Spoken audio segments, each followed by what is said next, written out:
Je vous remercie de me donner l'occasion de vous informer sur la situation en Haïti, conformément à la résolution 2692 du Conseil de sécurité des Nations Unies et au paragraphe 19 de la résolution 2743.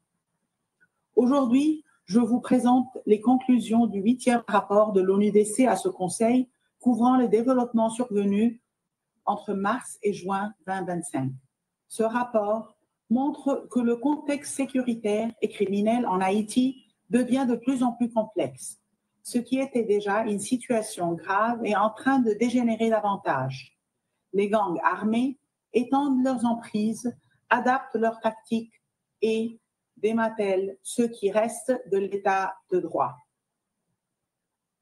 tandis que le peuple haïtien continue de subir les conséquences. Excellencies. Excellence. Depuis notre dernier exposé, des groupes criminels organisés ont obtenu le contrôle pratiquement total de la capitale. 90% environ de Port-au-Prince est sous leur emprise, selon nos estimations. Ils continuent également à asseoir leur présence le long des routes stratégiques et dans les régions frontalières. En mars, des gangs affiliés à la coalition Vive Ansam ont lancé des attaques coordonnées contre plusieurs infrastructures dans la ville de Mirebalais, y compris dans un établissement pénitentiaire, ce qui a entraîné la fuite de 529 détenus à haut risque, dont beaucoup avaient été arrêtés pour possession d'armes à feu, de drogue, et pour traite d'êtres humains. Cette attaque audacieuse a bien montré la capacité, la volonté accrue des gangs à contester l'autorité de l'État. L'OIM a indiqué que la suite de cette attaque a également aggravé la crise humanitaire à Haïti. Plus de 51 000 résidents, parmi lesquels plus de 27 000 enfants, ont été obligés de s'enfuir dans des villes voisines telles que Belader, Inch et Las Caobas. Dans le même temps, les infrastructures publiques vitales sont mises à mal. En mai, le barrage hydroélectrique de Péligre, qui fournit près de 30% de l'électricité d'Haïti, a été fermé par des résidents locaux qui ont bloqué l'accès au barrage pour protester contre la dégradation de la sécurité, ce qui a entraîné des coupures d'électricité généralisées. Au-delà de Mirebalais et de Port-au-Prince, la violence escalade dans tout le pays.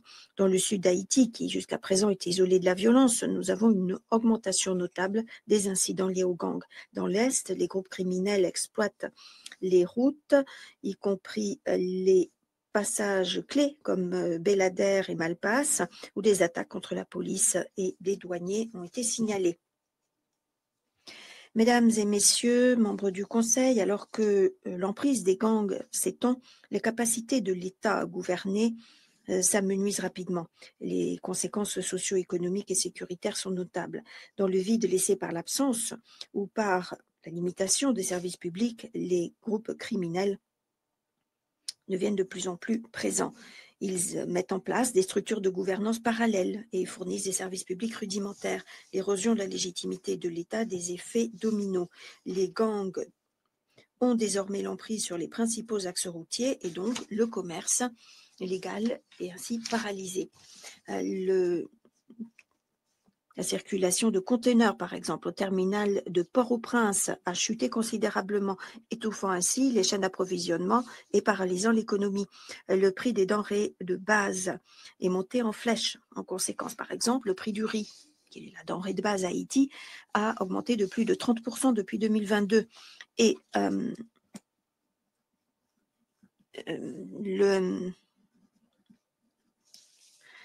le combustible nécessaire pour cuisiner maintenant se vend maintenant à 5 $ environ pour 3 litres sur le marché noir. Ces conditions aggravent déjà la sécurité et les besoins humanitaires déjà mis à mal. En outre, nous assistons à une augmentation croissante des activités des sociétés de sécurité privées, des groupes d'autodéfense. Certains sont motivés par l'urgence de protéger les communautés, mais beaucoup ne respectent pas la loi et dans certains cas, ils sont complices des gangs et agissent de façon extrajudiciaire. Tous ces acteurs demandent de plus en plus d'armes et donc nous avons une augmentation de la demande d'armes au niveau militaire, ce qui entraîne des marchés illicites et ce qui augmente le risque de détournement d'armes licites et d'éléments criminels. Nous assistons aussi à une augmentation de l'utilisation de drones par les groupes criminels et par les autorités chargées de l'application des lois. Les gangs utilisent les drones pour la surveillance depuis plus d'1 an en particulier, pour suivre de près les mouvements de la police et pour sécuriser les zones qu'ils contrôlent.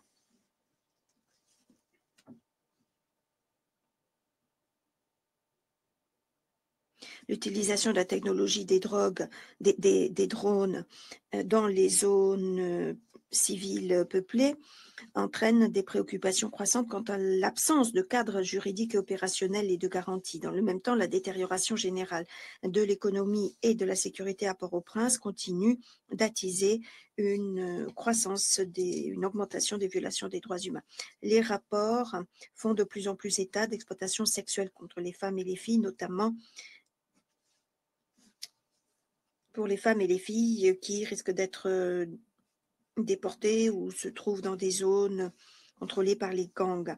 Nous sommes encore plus préoccupés aussi par les allégations de traite de personnes pour leur prélever des organes. En mai, la police haïtienne a pris d'assaut un établissement médical à Piétonville, un centre médical qui visiblement s'adonnait à ce commerce illicite d'organes. Et c'est déjà également le cas dans un hôpital du nord d'Haïti. Ces cas doivent faire l'objet d'enquêtes urgentes, impartiales et transparentes. Les établissements médicaux soupçonnés de complicité doivent rendre des comptes. Malgré la complexité des défis, les autorités haïtiennes ont pris des mesures encourageantes durant la période visée par le rapport, notamment luttant contre la corruption et le trafic d'armes. Le ministère de la Justice a décidé de geler les comptes bancaires d'individus étant sur la liste des sanctions. Je me félicite du décret récent portant création de 2 pôles judiciaires spécialisés pour engager des poursuites dans le cadre de délits financiers complexes, de corruption et de cas de violence sexuelle. Ces institutions doivent pouvoir maintenant fonctionner sans retard et elles doivent être renforcées grâce à des efforts internationaux coordonnés pour avoir les ressources nécessaires.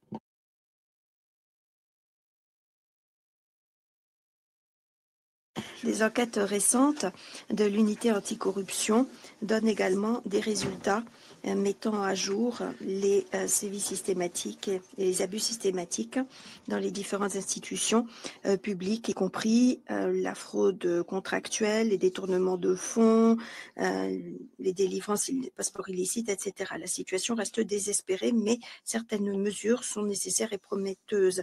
Le soutien international doit être accru avec des mécanismes anticorruption et financiers, y compris la numérisation des systèmes de gouvernement, des systèmes publics, la mise en place de partenariats d'enquête internationale pour lutter contre la corruption. L'assistance internationale doit être mobilisée pour mettre en place des cadres réglementaires solides et accroître le contrôle des compagnies de sécurité privées. Le renforcement des capacités de renseignement dans le domaine pénal est essentiel pour que les autorités judiciaires haïtiennes puissent réagir comme il se doit à la violence et l'instabilité causée par le crime organisé. Une action internationale de lutte contre le crime organisé, y compris par la désignation ou l'inscription sur les listes des gangs Grande Griffe et Vive Azam, doit également être assurée. Et il faut éviter toute suspension des services essentiels, y compris de l'aide humanitaire dans les territoires contrôlés par les gangs. Excellence, l'ONUDC continue d'apporter son aide sur le terrain avec nos homologues haïtiens pour rétablir la sécurité et l'état de droit. Je souligne en particulier l'importance cruciale de notre travail en matière de sécurité aux frontières et maritimes. Nous apportons une assistance technique, du matériel tactique, formation spécialisée aux gardes-côtes en renforçant leur capacité pour lutter contre le trafic de drogue en mer. Notre stratégie de sécurité des frontières est de renforcer les capacités opérationnelles institutionnelles dans les ports, les aéroports et les frontières. Ceci inclut certaines interdictions, le renforcement des capacités d'enquête, etc. Le travail de l'ONUDC pour appuyer le système judiciaire, pour qu'il réorganise les structures anticorruption dans le pays est vital et pour rétablir la stabilité du pays. C'est un objectif prioritaire pour le modèle actuel de gouvernance de transition. La coopération régionale reste également cruciale, en particulier compte tenu de l'utilisation de multiples points d'entrée terrestres et maritimes pour la contrebande des armes, de munitions et des biens illicites en Haïti. Je salue les efforts des pays voisins à cet égard. Par exemple, des mesures récentes de la République dominicaine ont entraîné la saisie de 2 grandes cargaisons d'armes illicites au port de Henna. Dans les îles de Turques et Caïques, les autorités ont arrêté des individus s'adonnant des opérations de trafic transnationales.